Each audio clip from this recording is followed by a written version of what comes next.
My mind is part of God's.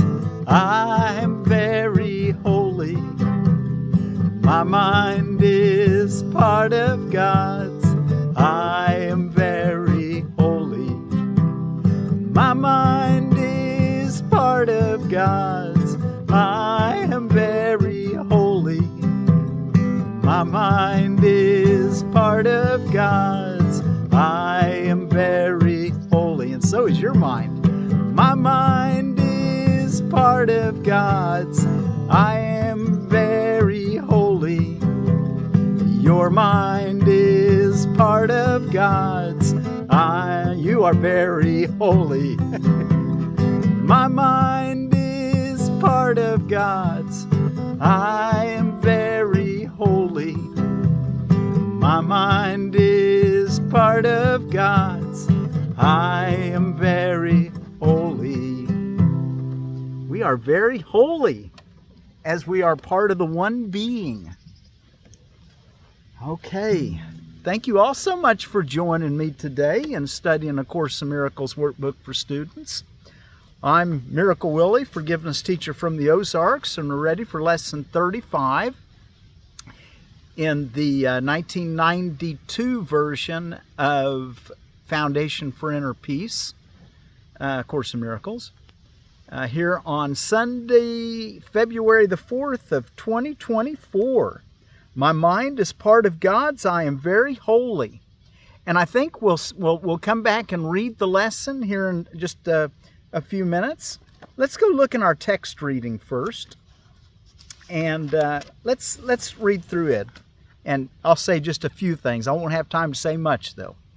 Healing, and this is in chapter 5, Healing and Wholeness, section 2, The Voice for God.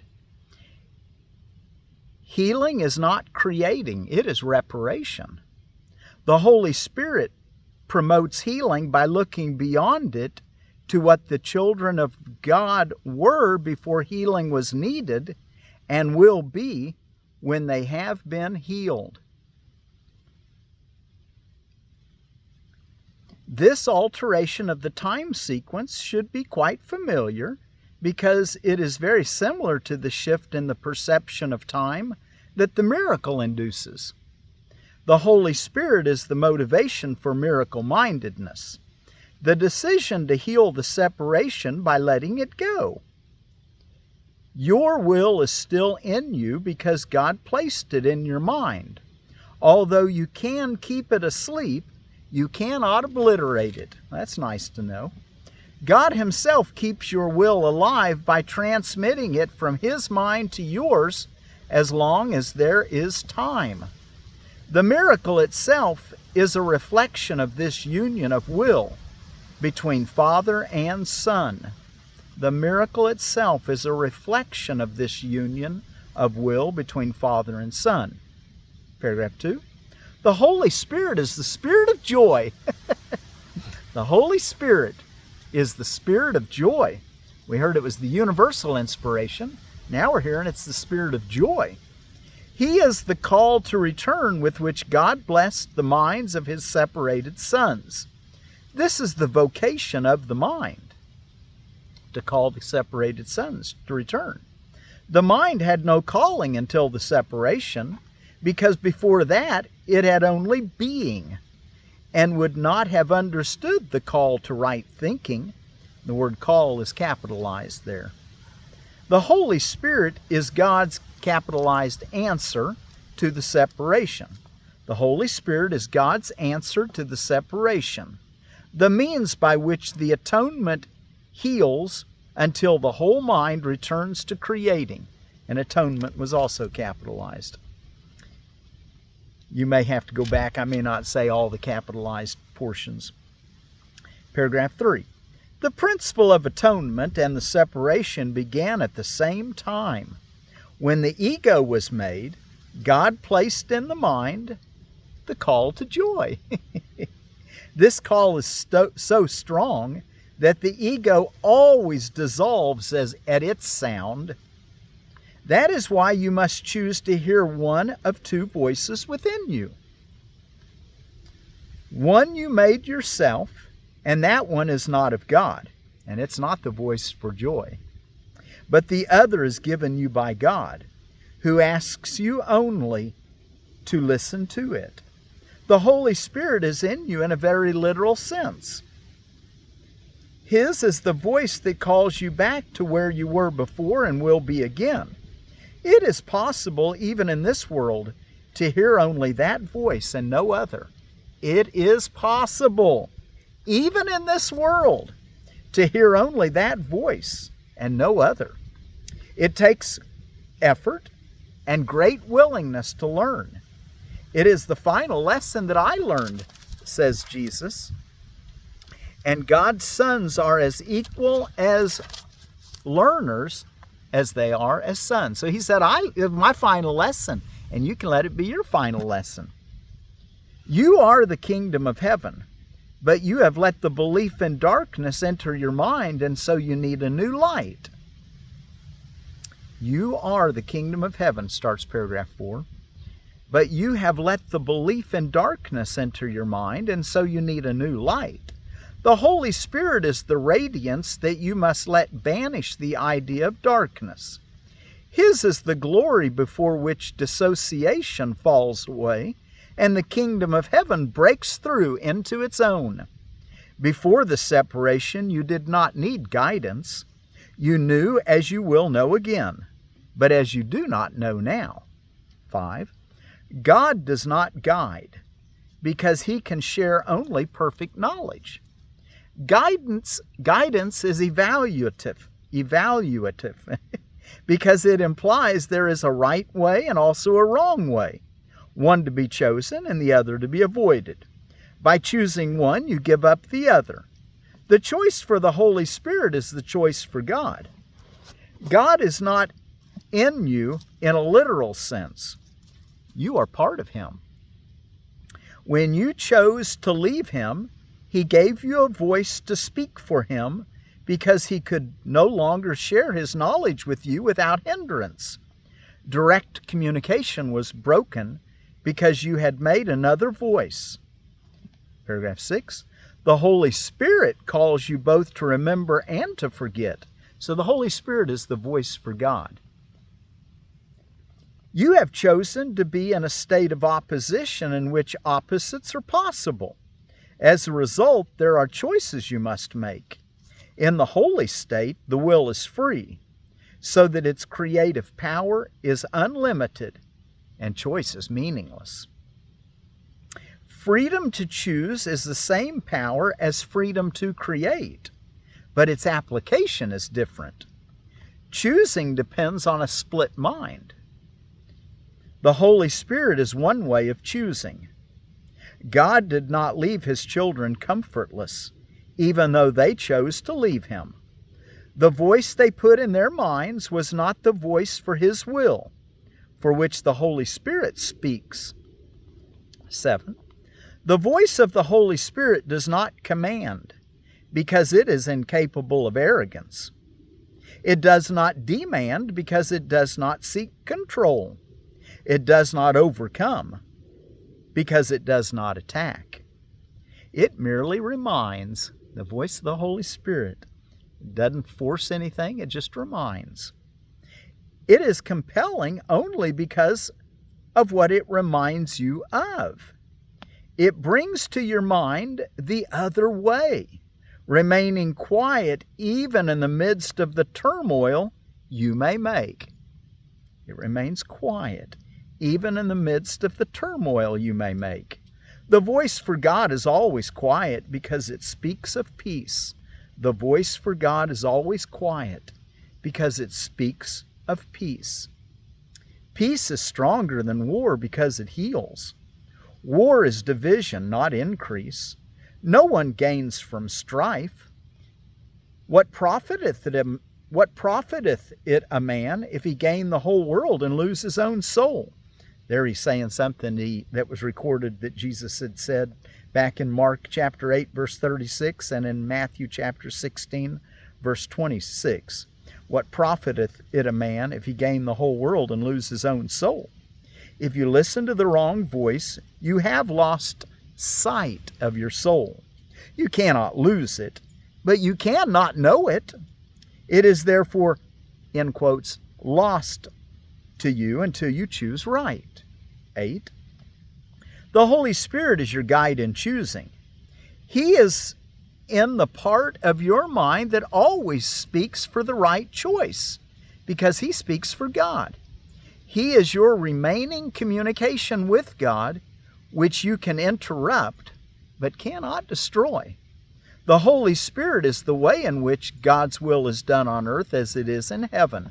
And of course that's from the Lord's Prayer that's recorded in Matthew chapter 6, verse 10. Thy will be done on earth as it is in heaven. The Holy Spirit is the way in which God's will is done on earth as it is in heaven. Both heaven and earth are in you, because the call of both is in your mind. The voice for God comes from your own altars to Him. These altars are not things. They are devotions. Yet you have other devotions now. Your divided devotion has given you the two voices, and you must choose at which altar you want to serve. The call you answer now is an evaluation because it is a decision. The decision is very simple. It is made on the basis of which call is worth more to you. Is it worth more to listen to your ego or to listen to the voice for God, the Holy Spirit, the call to joy, or the call to criticism and evaluation and judgment and worrying about what things are going to happen in the future? And I put a little note in my book to remind myself that when it says the voice for God is always quiet because He speaks of peace, I put in here, quit interrupting God, the voice of peace. Whenever we are thinking contrary to God, it's just our ego talking to our ego instead of listening to the voice for God. Paragraph 9. My mind will always be like yours because we were created as equals. It was only my decision that gave me all power in heaven and earth. And there he's quoting what He said on the Great Commission there in Matthew 28, verse 18. He said, all powers on heaven and earth has been given me, and now I'm going to send you out to do my work. My only gift to you is to help you make the same decision. This decision is the choice to share it, because the decision itself is the decision to share. The decision to share. It is made by giving and is therefore the one choice that resembles true creation. I am your model for decision. By deciding for God, I showed you that this decision can be made and that you can make it. 10. I have assured you that the mind that decided for me is also in you, and that you can let it change you just as it changed me. And that he's talking about what we read about yesterday in section 1, paragraph 3, which is really referring to Phillipians 2:5. I have assured you that the mind that decided for me is also in you, and that you can let it change you just as it changed me. This mind is unequivocal, and the word unequivocal means leaving no doubt, unambiguous, unquestionable. So this mind is unequivocal because it hears only one voice and answers in only one way. You are the light of the world with me. Rest does not come from sleeping, but from waking. The Holy Spirit is the call to awaken and be glad. The world is very tired because it is the idea of weariness. Our task is the joyous one of waking it to the call for God, the Great Commission. Everyone will answer the call of the Holy Spirit, or the sonship cannot be as one. What better vocation could there be for any part of the kingdom than to restore it to the perfect integration that can make it whole? What better vocation could there be for any part of the kingdom than to restore it to the perfect integration that can make it whole? Hear only this through the Holy Spirit within you, and teach your brothers to listen as I am teaching you. 11. When you are tempted by the wrong voice, call on me to remind you how to heal by sharing my decision and making it stronger. As we share this goal, we increase its power to attract the whole sonship and to bring it back into the oneness in which it was created. Remember that yoke means joined together, and burden means message. Let us restate, my yoke is easy and my burden is light, in this way. Let us join together, for my message is light. And of course, he's referring to Matthew chapter 11, verse 28 and 30. My yoke is easy and my burden is light. And the last paragraph, 12. I have enjoined you to behave as I behaved, but we must respond to the same mind to do this. This mind is the Holy Spirit, whose will is for God always. The voice for joy. He teaches you how to keep me as the model for your thought and to behave like me as a result. Just ask yourself, what would Jesus do? What would love do? What would joy do? The power of our joint motivation is beyond belief, but not beyond accomplishment. What we can accomplish together has no limits, because the call for God is the call to the unlimited. Child of God, my message is for you to hear and give away as you answer the Holy Spirit within you. Okay, let's go back and we'll look at my mind as part of God's. I am very holy. Before we do, though, what all's going on today according to holidays and observances? 2024 Pro Bowl Day, Dump Your Significant Jerk Day. It might be just a better way to look at things. Maybe practice today's lesson. My mind is part of God's. I am very holy. And there won't be any jerks in the world. Facebook's birthday, which was in 2024 today. International Day of Human Fraternity. Consider other cultures and religions around the world. That's what we try to do here. Liberace Day, the pianist that died today in 1987. Majula Date Day, the original energy bar. High in fiber. Muhammad used 3 figs and water to break his daily Ramadan fasts. And it's the phoenix is the genera Dactylifera. Majula Date. National Creative Vacuum Day, and I'd say creative vacuum. Make space for the good. Let go of the old. Create that vacuum for good. National Hemp Day, Cannabis Sativa and Cannabis Indica. A lot we could say about that. We don't have time. National Stuffed Mushrooms Day, which I'd love to talk about also. National Thank a Mailman Day. Quaker Day, Friends Day. George Fox began the Quakers on Pandal Hill in England in 1652. Rosa Parks Day, and she was born on this day in 1913 in Tuskegee, Alabama. Scout Day, of course the Scout motto, be prepared. The Scout law, do a good turn daily.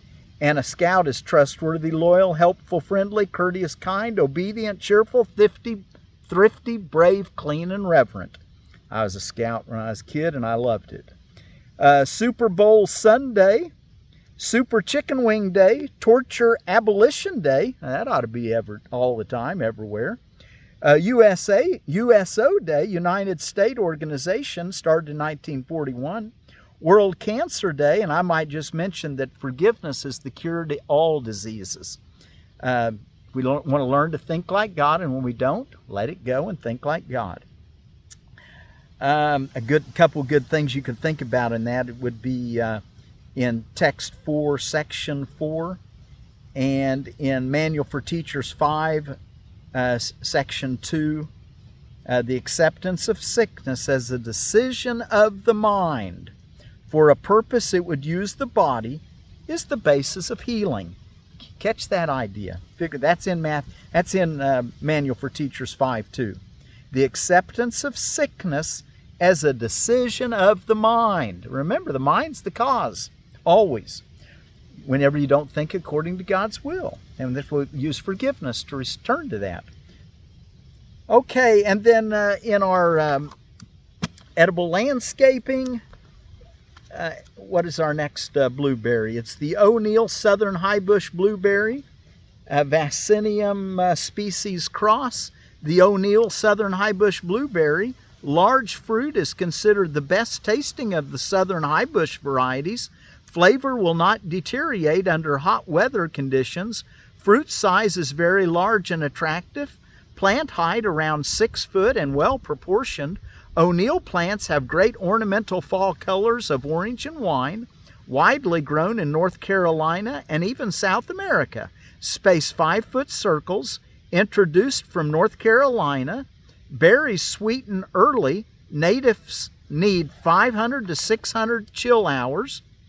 It's a native and it needs 500 to 600 chill hours, which is temperature time that's below 45 degrees, zones 5 through 9. So it'll do good here in the Ozarks. And most of your blueberries make nice ornamentals in the fall. Okay, and then and the other times of the year too, they look beautiful. In Permaculture for Beginners by Carrie Mitchell, she talks about observe the sun in Chapter 2, Climate and Regional Considerations. You know, watch where the sun rises, where it's going to set, where your sun side is, the south, where the north, and you know, there's going to be less sun in the north when you're planting, more sun in the south. If you've got big trees on the eastern side of your property or buildings or something, or mountain, recognize the sun's going to rise later in your particular location. So those are the things to observe, your sun.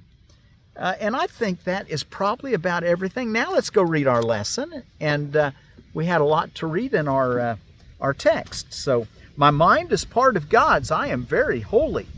Today's idea does not describe the way you see yourself now. It does, however, describe what vision will show you. It is difficult for anyone who thinks he is in this world to believe this of himself. Yet the reason he thinks he is in this world is because he does not believe it. That my mind is part of God's. I'm very holy.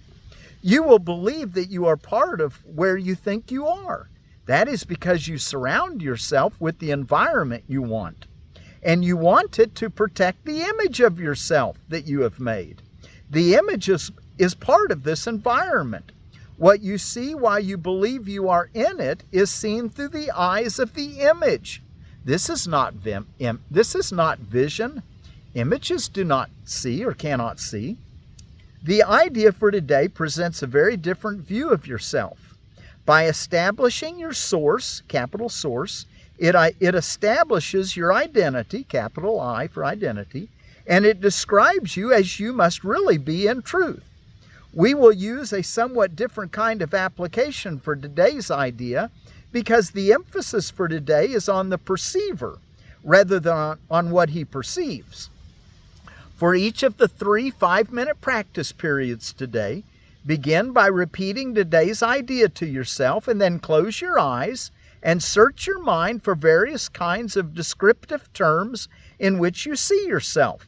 Include all the ego-based attributes which you ascribe to yourself, positive or negative, desirable or undesirable, grandiose or debased. All of them are equally unreal because you do not look upon yourself through the eyes of holiness.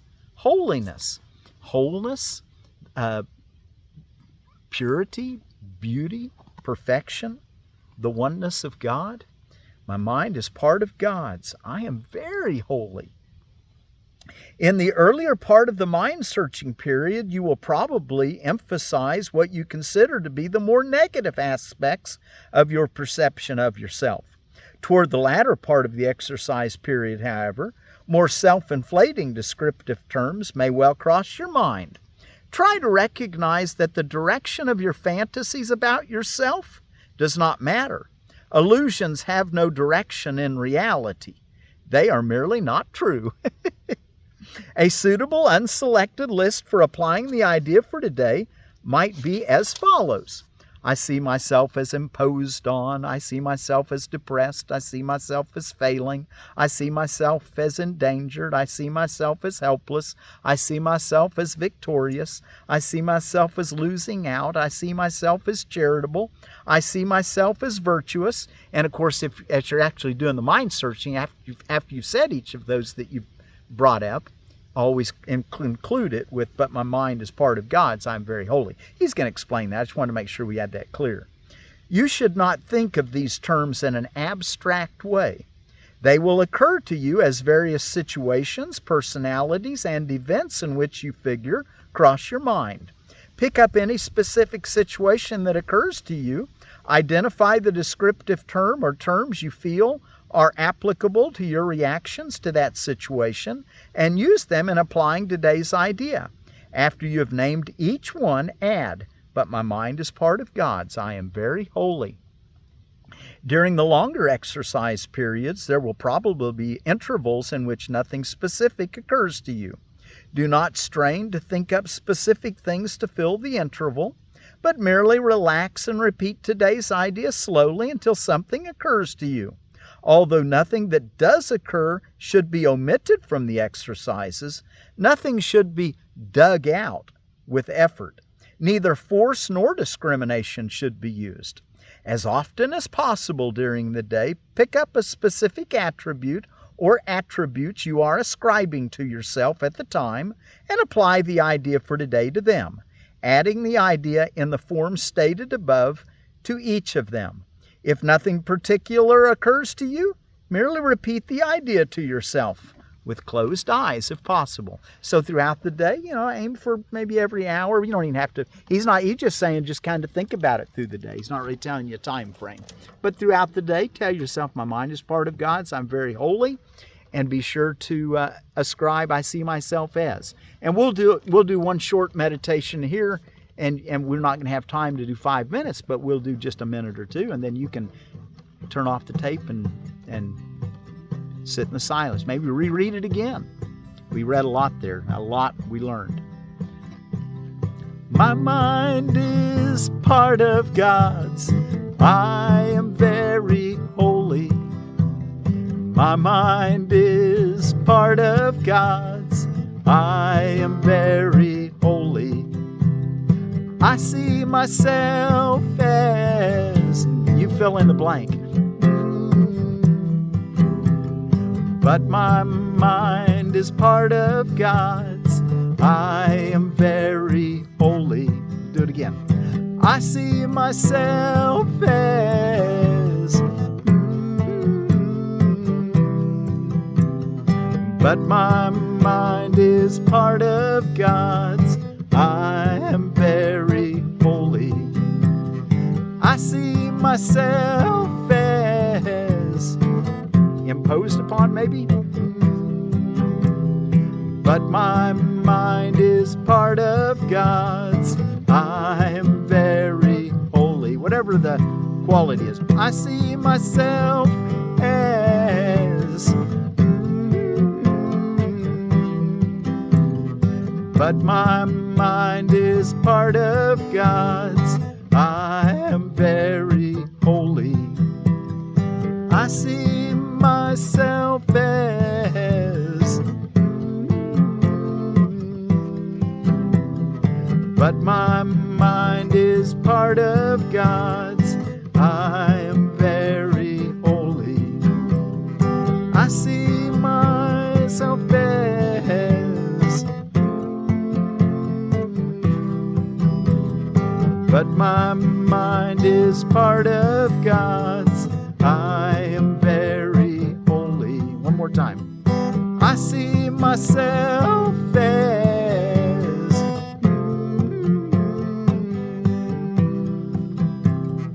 but my mind is part of God's. I am very holy. My mind is part of God's.